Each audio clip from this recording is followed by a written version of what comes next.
Всем здравствуйте! С вами астротаролог Ева Вирка. И мы смотрим таро-прогноз на неделю с 31 октября по 6 ноября 2022 года.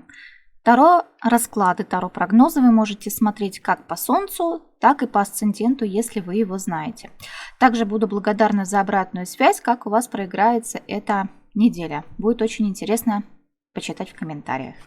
Также для личных консультаций ссылочку я оставлю в описании. Пишите мне в группу ВКонтакте в личные сообщения.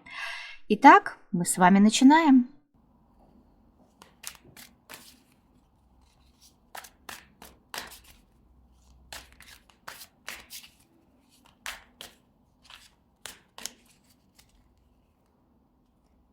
Первая карта, которая вам выпала, называется «Рыцарь кубков».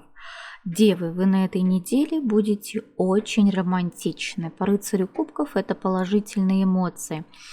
Может быть, у кого-то на этой неделе будет свидание с партнером, если вы в браке. Если вы не в браке, вам могут предложить руку и сердце, вам могут предложить пойти на свидание. Также это очень позитивная, хорошая информация, которая будет быстро развиваться. А кто-то будет решать свои вопросы, исходя из того, что он чувствует, как он видит этот мир эмоционально. А может быть, вам нужно с кем-то решить какой-то вопрос, может быть, вы были в ссоре, и на этой неделе вы будете решать что-либо полюбовно. Вторая карта вам выпадает, она тоже очень эмоциональная, Паж кубков. Паж кубков говорит об информации. Может быть, будет положительная информация о ваших детях. Может быть, будет положительная информация о вашем деле, о вашем бизнесе. И кто-то из женщин может внезапно узнать о своей беременности. И она для вас будет, знаете, такая, может быть, вы давным-давно ее ждали, и у вас все получится.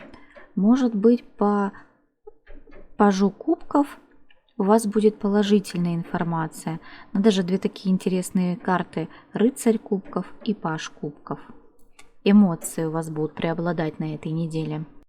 Знаете, вас как будто бы снесет такая эмоциональная волна. Но наконец-таки я дождалась этих положительных эмоций. Главное направить их в правильное русло и много не думать о негативе. Поэтому, девы, неплохо. Ну и выложим третью карту, посмотрим, что у нас выйдет. Shadow, тени. Эта карта говорит о том, что вы сможете побороть свои страхи. У вас были какие-то проблемы внутреннего характера. Может быть, вы переживали за своих детей. Может быть, вы переживали за свои отношения и за продвижение в бизнесе, в работе. Вы были очень эмоциональны. Но по карте пажу кубков с рыцарем кубков я бы сказала о том, что вы с этим справитесь, и вы свои эмоции и страхи какие-то внутренние направите в позитивное русло. А может быть, кому-то приснится сон, и ваше подсознание даст вам подсказку и ключ, как выбраться из какой-то ситуации, которая вас давным-давно тяготит. А может быть, по отношению к какой-то ситуации, по отношению к кому-то вы боялись сделать первый шаг. Так вот, вы поборете свои страхи и начнете двигаться вперед. Следующая карта из метафорического таро, которая будет символом этой недели.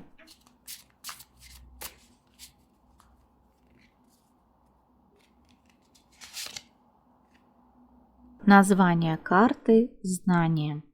Ну, тут вам, девы, бояться абсолютно нечего. У вас очень много накопилось знаний, у вас накопилась мудрость. И то, что вы накопили, те знания, которые у вас есть, вы их воплотите в жизнь. Девы вообще это достаточно мудрый знак, очень умный знак. И девы всегда способны анализировать ситуацию. Самое главное, заканчивайте негативно мыслить, негативно быть настроенными. Может быть, кому-то из вас придется обратиться к психотерапевту, и вот эти знания, которые он вам даст, как выходить из определенных своих негативных установок и негативных эмоций, они вам помогут как раз-таки по рыцарю кубков и по пажу кубков направить свои эмоции в хорошее такое русло. Девы, вы большие молодцы. Я знаю, что вы можете работать над собой и что у вас будут большие успехи. Большое спасибо вам за просмотр. Все ссылочки оставлю в описании. Кому интересно, подписывайтесь на мой канал. И всего вам хорошего. Пока-пока.